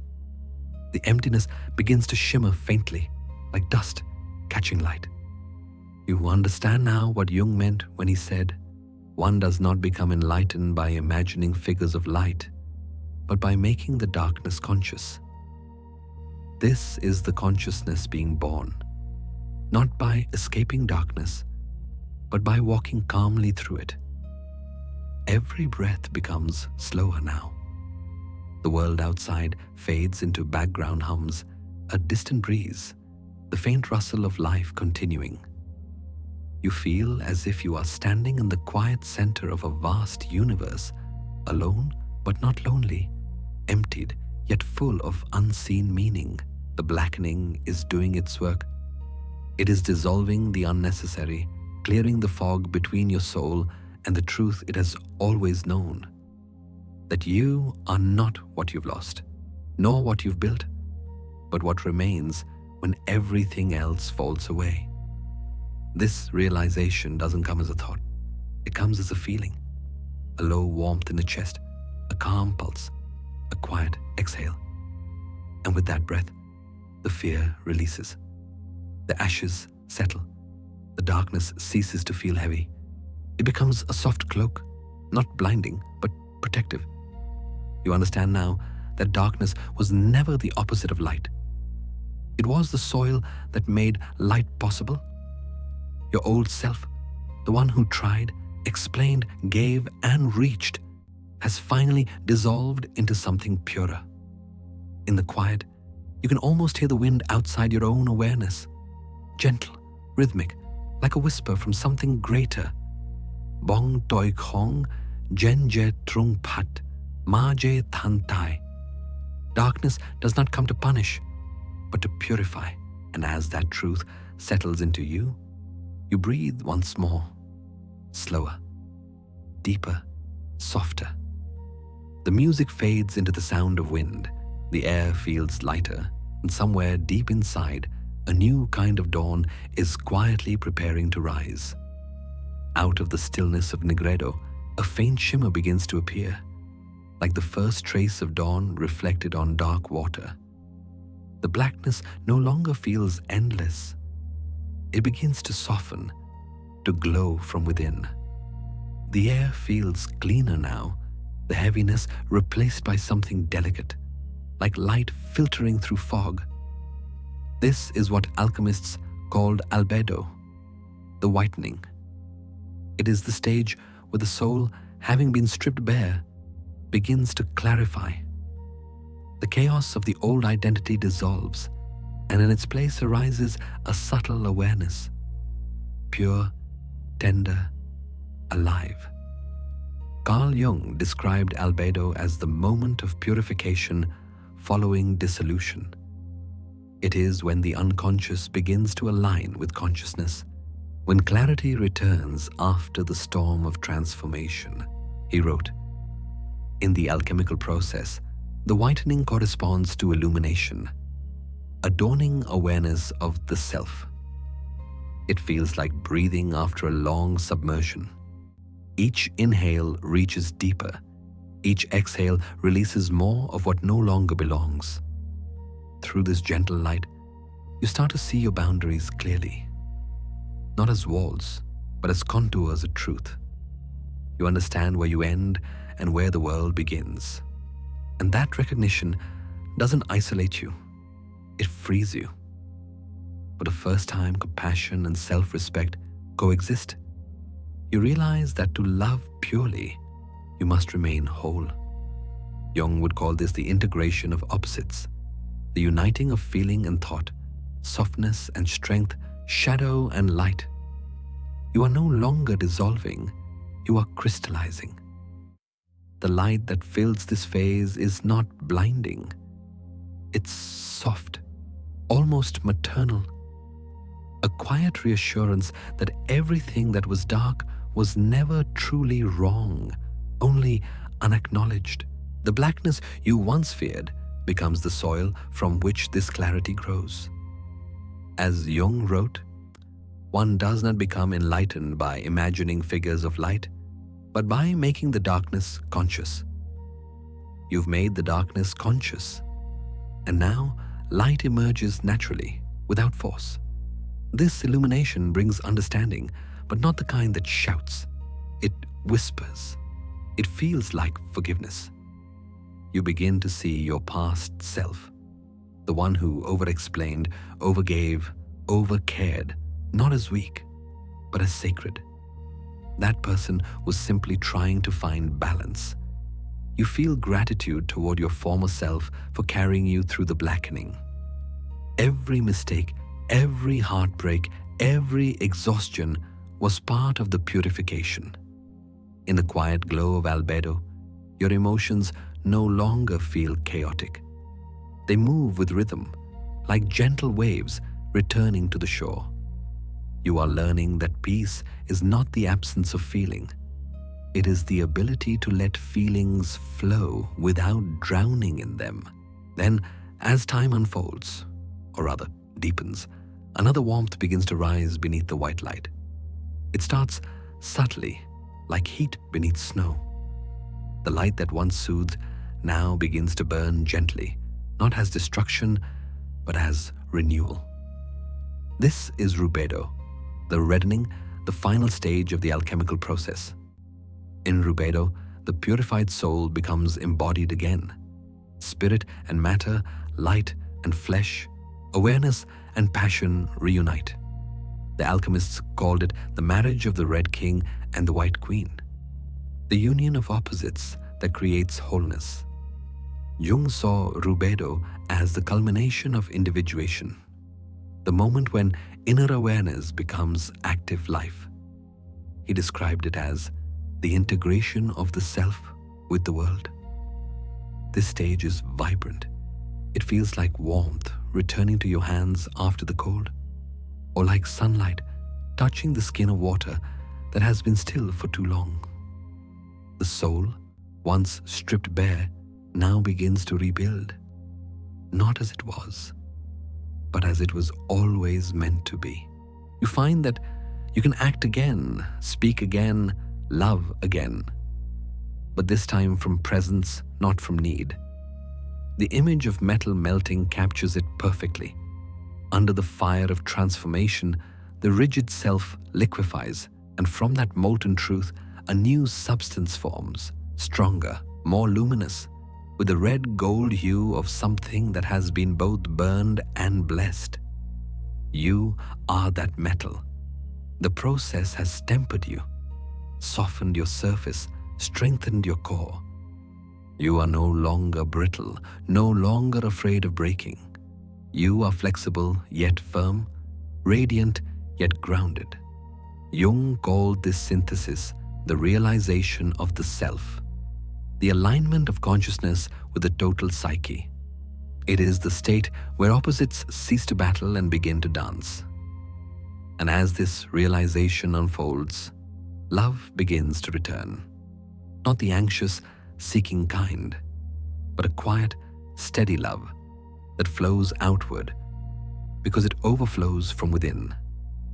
It's a love that doesn't cling or explain. It simply shines, like gold reflecting light without effort. You begin to see others through this new clarity. Their flaws no longer feel like threats, and their pain no longer pulls you under. Compassion no longer costs you yourself. In this red gold warmth, you realize that loving others and protecting your boundaries are no longer opposites. They are expressions of the same truth. Awareness. To love deeply now means to love consciously, without losing form, without dissolving into someone else's storm. This is what Jung meant when he said, "The most terrifying thing is to accept oneself completely." Because accepting yourself completely means living from the wholeness that once felt impossible. The harmony between shadow and light, intellect and instinct, stillness and passion. As rubedo deepens, your very being feels balanced, soft where it needs to bend, firm where it must hold. You no longer see your sensitivity as weakness or your silence as distance. They are both expressions of the same strength. Everything within you now feels integrated. The empath and the boundary, the giver and the guardian, the dreamer and the doer. And with that integration comes a kind of peace that feels alive, not passive, not detached, but quietly radiant. You breathe and your breath carries warmth. You speak and your words carry truth. You rest and even your stillness feels like light. This is what it means to reach the reddening, to live not as a fragment, but as a fusion. The philosopher's stone, the alchemist's dream, the soul's ultimate goal, all of it was never about turning metal into gold. It was about turning suffering into awareness and awareness into love. Now, the light within you is not fragile. It glows from the same source as the fire that once burned you. And as this realization settles, the heart expands. It beats not from longing, but from presence. Calm, complete, compassionate in this soft culmination. There's nothing left to chase, nothing left to fix. Only this truth remains, quiet, steady, eternal. Now, You can love others without losing yourself. The light of rubedo lingers, warm, complete, alive, but beneath that gold hue, something quieter begins to stir. A soft pulse of remembrance. The soul, now whole, looks back at everything it has endured, and for the first time, it does not recoil. It bows, because now pain is no longer an enemy. It has become a teacher. Carl Jung once wrote, "There is no coming to consciousness without pain." He believed that true transformation requires conscious suffering, the ability to face pain not as a punishment, but as a passage. This kind of suffering is not chaotic or blind. It is illuminated from within. It asks nothing more than your presence, not your resistance, not your analysis, only your willingness to stay. It is the moment when you realize that what once broke you did not end you. It opened you. The blackness of negredo, the clarity of albedo, the warmth of rubedo, they all converge here, forming a kind of sacred awareness. You begin to see the architecture of your suffering, how every wound had purpose, how every collapse was an initiation. The mind quiets, the body loosens, breath deepens. Outside, it's as if the world mirrors your state. The sky grows pale, and through the faint mist, sunlight begins to thread its way in. Slow, gentle, deliberate. It does not rush to conquer the fog. It glides through it, illuminating it from the inside. That is how conscious suffering feels. It doesn't demand escape. It doesn't scream for meaning. It allows itself to exist, aware, soft, sacred. This is the difference Jung spoke of between mere pain and conscious pain. Pain resisted creates bitterness. Pain accepted creates depth. One does not heal by avoiding suffering, but by experiencing it to its fullest extent, Jung reminded us. And in this fullness, there is grace. You start to understand that every breakdown was actually a breakthrough disguised in shadow. Every time you thought you were being destroyed, you were being reshaped. The process was not cruelty, it was refinement. The alchemist said that gold is purified only by fire, not by comfort. Likewise, the soul shines brightest when it has endured the heat of awareness. You have become that gold. The difference now is not that pain has disappeared. It is that you see it clearly. You understand its place in the sacred cycle of becoming. Pain enters, transforms, and leaves behind light. The same way dawn follows night, even when the world still holds its breath in grey, your awareness begins to see that sorrow and awakening are inseparable companions. There is a tenderness in this understanding. You no longer fight your memories.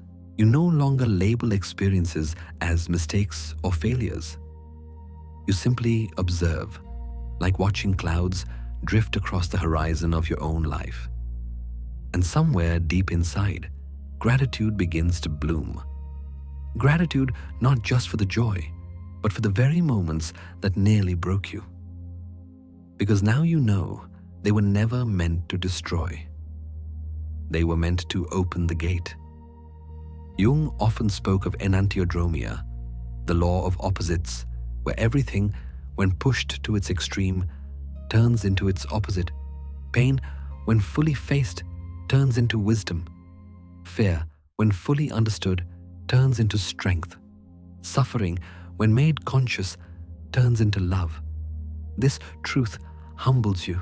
It softens you. You remember how you once tried to run from discomfort, how you spoke too much to fill the silence, gave too much to avoid being alone, worked too hard to escape your own stillness.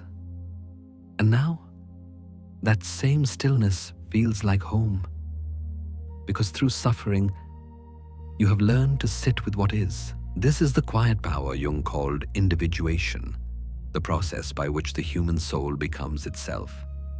He wrote, "The way to wholeness is made up, unfortunately, of fateful detours and wrong turnings." You see now that even your detours had direction. The past no longer feels heavy. It feels like soil, rich, dark, full of the nutrients that allowed your awareness to grow. The self that once begged for answers now rests in acceptance. The heart that once sought safety in others now finds peace within itself. And this peace is not naive. It carries the memory of every ache you've survived. It's the kind of peace that doesn't need to forget in order to forgive. You can feel it in your breath. Each inhale, a quiet thank you. Each exhale, a gentle release. The sun outside climbs higher now, spilling light through the mist. It does not erase the fog. It reveals its beauty. The air shimmers softly, like breath made visible. You realize that pain was never separate from light. It was light in another form, dense and unprocessed. Once acknowledged, it became translucent. And in that transparency, you begin to see life differently. There is no longer a sharp line between joy and sorrow, between loss and love. They are all part of the same current, flowing, interdependent, eternal. What once felt like suffering now feels like participation, as if every experience, pleasant or painful, was part of a vast design weaving you toward understanding. You begin to feel a kind of reverence, not for the suffering itself, but for the consciousness it brought forth. You whisper to yourself softly, "You have suffered, but now you know why." And that knowing changes everything. The world seems lighter now, not because it has changed, but because your perception has.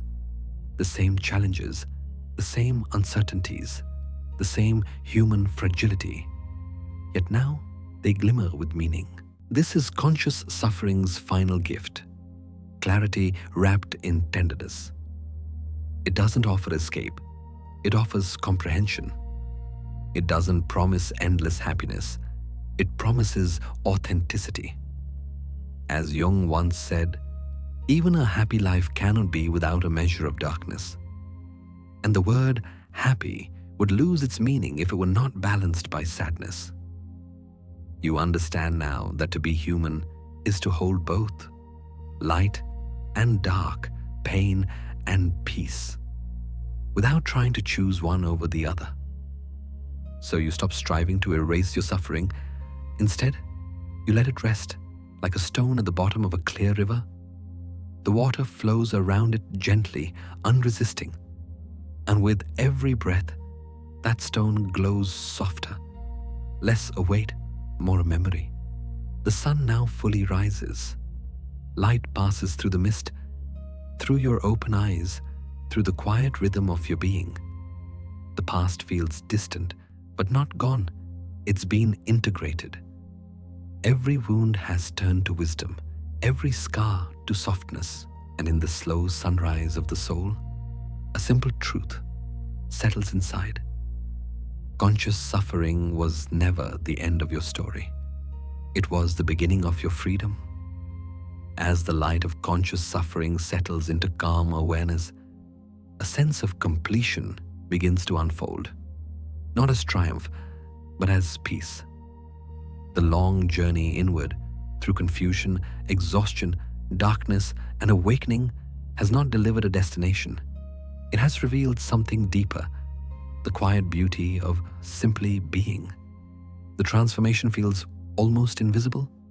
No fireworks, no revelation shouted from the mountaintop.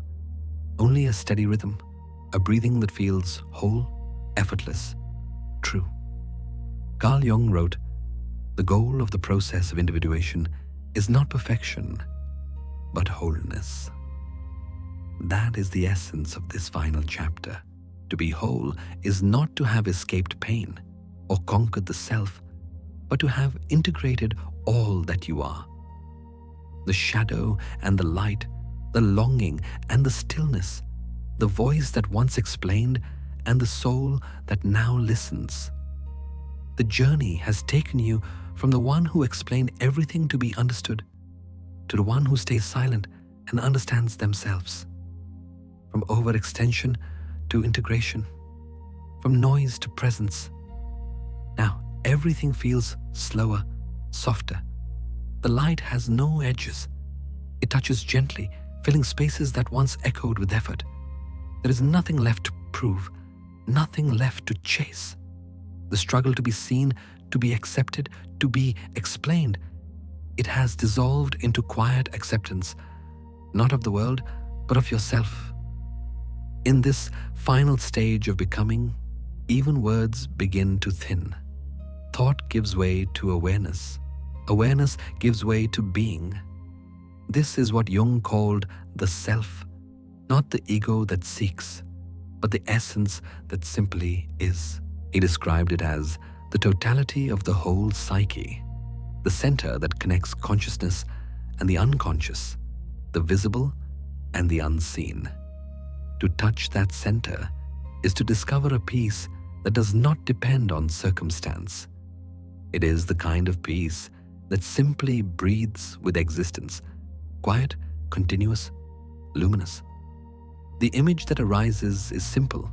A person sitting near a window as dawn breaks, eyes half closed, not thinking, not naming, just being. The air holds the scent of morning, the faint hum of life continuing. That is what wholeness feels like. A return not to something new, but to something timeless. Every lesson, every loss, every silence, every awakening, they now rest together inside you, not as contradictions, but as harmony.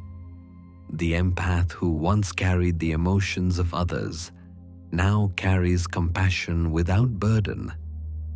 The voice that once sought to explain now speaks only when truth calls for it. The heart that once feared loneliness now feels the sacred intimacy of solitude. In the words of Jung, only in our creative acts do we step forth into the light and see ourselves whole and complete. That creative act is your life itself, the slow, continuous art of becoming. And here, at the end of the path, the paradox unfolds. You were never meant to arrive. Every stage, every pain, every silence, they were not obstacles, but the rhythm of your evolution. The process itself was the destination. You will never arrive, and that is how you become. The words echo softly, like a lullaby. They do not instruct, they soothe. They do not demand, they release. This truth no longer frightens you. It frees you. To never arrive means to remain open to the mystery, the movement, the unfolding of each breath. It means you no longer need to grasp at meaning. Meaning flows through you like air through leaves. It means you can rest, finally, in the pulse of existence itself. The sun has risen now. The light that once cut sharply through shadow has softened into a golden haze. It moves gently through the room, across your hands, your breath, your stillness. You sit within it, part of it, aware that you are both the observer and the light observed.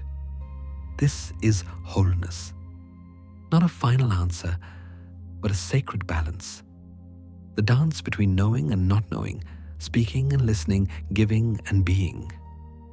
And in this balance, you find love, not as a feeling directed outward, but as the quiet hum of life itself moving through you. There is tenderness in everything now. Even the pain that once consumed you has become part of this tenderness. It exists within you like a note within a chord, essential to the harmony, inseparable from the beauty. You begin to understand that nothing was ever wasted. Not a single tear, not a single silence. Every moment you thought you were breaking, you were becoming. The world outside, the inner world within. They mirror each other now. No division, no conflict, just a single continuous movement of life. Expansion, contraction, stillness, release. Jung's final wisdom comes alive here. In all chaos, there is a cosmos. In all disorder, a secret order. And as those words linger, you feel that order within you. Subtle, unspoken, alive. The mind no longer reaches. The heart no longer clings. Everything that once needed explanation now dissolves into breath. So the voice, once analytical and searching, now becomes a whisper, a soft closing of the circle, a gentle reminder to rest. Let every explanation fall away. Let every word return to silence. Let every thought loosen its grip and drift into stillness. All that remains is breath, light, and peace, wrapping around you like a warm dusk. The journey is complete, but it never ends. It flows, breathes, becomes. The voice fades now, softer with each word. Let every explanation fall away. Let only your breath remain. Let the quiet light hold you. Sleep, for this stillness, this silence is you. And as the final note dissolves into quiet, you are left with the most sacred realization of all. There was never a point of arrival, only the ongoing beauty of becoming. In the quiet after the journey, everything feels weightless. The noise that once filled your mind has faded into a soft hum, the heartbeat of existence itself. You have walked through the darkness and the light, through giving and letting go, through silence and self-discovery. And now, there's nothing left to fix, nothing left to explain. The stillness around you no longer feels empty. It feels alive. Each breath drifts slowly, like ripples across a calm lake. The air holds the faint scent of peace, the kind that comes not from answers, but from understanding. Carl Jung once said, "The privilege of a lifetime is to become who you truly are." You have become that, not by force, not by perfection, but by surrender, by allowing yourself to feel, to break, to heal, and to rest. The world outside continues to turn, but inside, time seems to dissolve. There is only breath, warmth, and the quiet rhythm of your own being. Every sound softens, every thought loosens, every part of you begins to float. Let the weight of words fall away. Let the day release its hold. Let this gentle darkness cradle you. For in this silence, you are whole. And in this wholeness, you are home. Now take a deep breath and let yourself drift into the calm. Good night.